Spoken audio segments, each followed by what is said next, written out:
Hello बच्चों, let's read the question. Question कहता है how many boron atoms are involved in sp2 hybridisation. How many boron atoms are having planar shape in the structure of borax.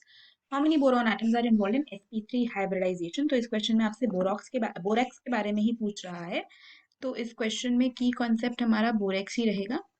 Okay, तो borax का structure हम यहाँ पे discuss करेंगे।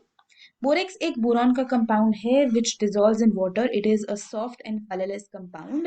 And अगर इसके केमिकल फॉर्मूला की बात करें तो वो होता है Na2B4O7 डॉट 10H2O, या फिर उसको Na2B4O5OH4 डॉट 8H2O से भी रिप्रेजेंट किया जाता है इसके स्ट्रक्चर को समझने के लिए। तो अगर इसका स्ट्रक्चर आप देखोगे तो बोरेक्स का स्ट्रक्चर कैसा होता है। बोरॉन है, यहाँ पे OH लगा हुआ होता है, यहाँ पे O, ये B, फिर OH, फिर यहाँ पे O, B, OH, यहाँ पे एक BOB बॉन्ड होता है, फिर यहाँ पे O, B, OH, और यहाँ पे O, B। इस तरीके से ये स्ट्रक्चर बनता है। अब यहाँ पे जो दो B होते हैं उन पे नेगेटिव चार्ज होता है, तो मतलब ओवरऑल इस पे नेगेटिव चार्ज है 2 माइनस का, और इसके बाहर आप 2Na प्लस लिख सकते हो डॉट 8H2O। तो ये आपका पूरा बोरेक्स का स्ट्रक्चर बन जाता है। अब यहाँ पे आपको बताना है कि कितने sp2 हाइब्रिडाइज्ड हैं। अब देखो, हाइब्रिडाइजेशन देखने के लिए हम स्टेरिक नंबर देखते हैं, और स्टेरिक नंबर क्या होता है कि कितने सिग्मा बॉन्ड्स हैं प्लस कितने लोन पेयर्स हैं around the central atom.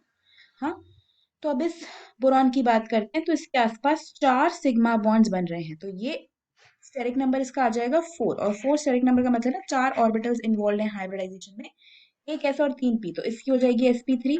Similarly ऊपर वाला भी बोरॉन ऐसा ही है, ये भी sp3 हो जाएगा। ये वाला बोरॉन हो जाएगा sp2, क्योंकि यहाँ पे 3 ही सिग्मा बॉन्ड बन रहे हैं इसके आसपास, और स्टेरिक नंबर 3 का मतलब है 3 ऑर्बिटल्स इन्वॉल्व होंगे, एक एच और 2 पी। एंड सिमिलरली ये भी क्या हो जाएगा sp2।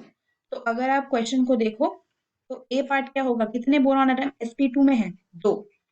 अब दूसरा पार्ट है कितने प्लेनर शेप रखते हैं द स्ट्रक्चर ऑफ बोरेक्स। अब अगर हम प्लेनर की बात करते हैं तो जैसे sp2 में आपके पास ट्राइगोनल प्लेनर ज्योमेट्री होती है, तो मतलब जितने sp2 एटम्स हैं उतने के बराबर की प्लेनारिटी होगी।